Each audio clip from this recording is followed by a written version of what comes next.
Okay, so today we're going to focus on the intersection of childhood trauma and development. And our primary lens is the ACEs framework, which stands for Adverse Childhood Experiences, and how these shape early attachment, brain development, and later life outcomes.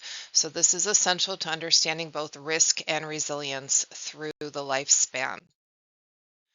We begin with this question: why should counselors and therapists deeply understand early trauma? Well, because childhood is when foundational neural and relational patterns are formed. So, trauma, especially when experienced early, can disrupt these processes in profound ways. And the ACEs framework gives us language and structure for identifying these early impacts.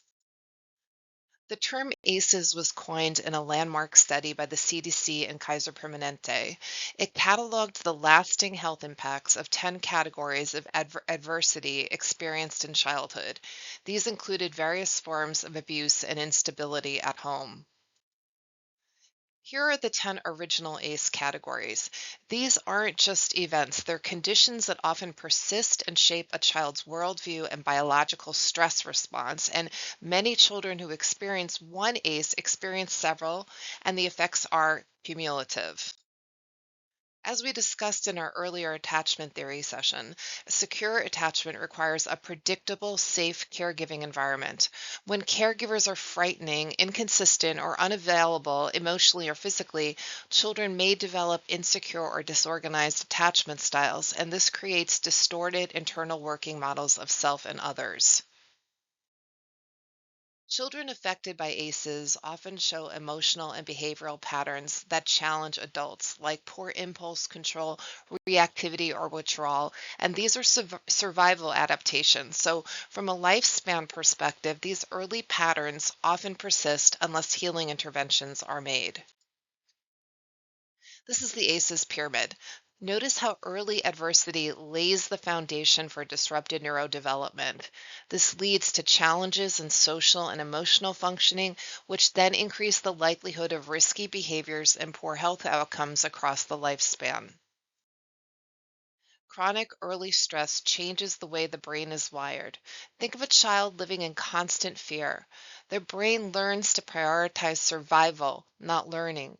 This rewiring impacts academic functioning, emotional health, emotional regulation, and long term cognitive health. These scores are additive, not diagnostic, but predictive. So, for example, a child with an ACE score of four or more is statistically more likely to struggle with mental health, substance abuse, and chronic illness later in life. So, these are population level trends, not destinies. Crucial to remember, ACEs are not destiny. Many children go on to thrive when given protective buffers. So, this is where we come in as counselors or for working as teachers or family members. We can't change the past, but we can intervene early and support the development of resilience. The original ACEs study was limited in scope. Contemporary researchers have expanded the concept to include structural and systemic adversity.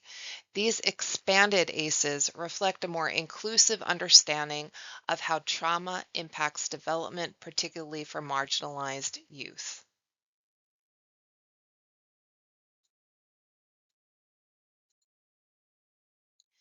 In your role as a counselor, whether in a school, clinic, or private practice, it's essential to create trauma responsive environments and always assume trauma may be present even when it's not disclosed. You want to emphasize safety, connection, and co regulation.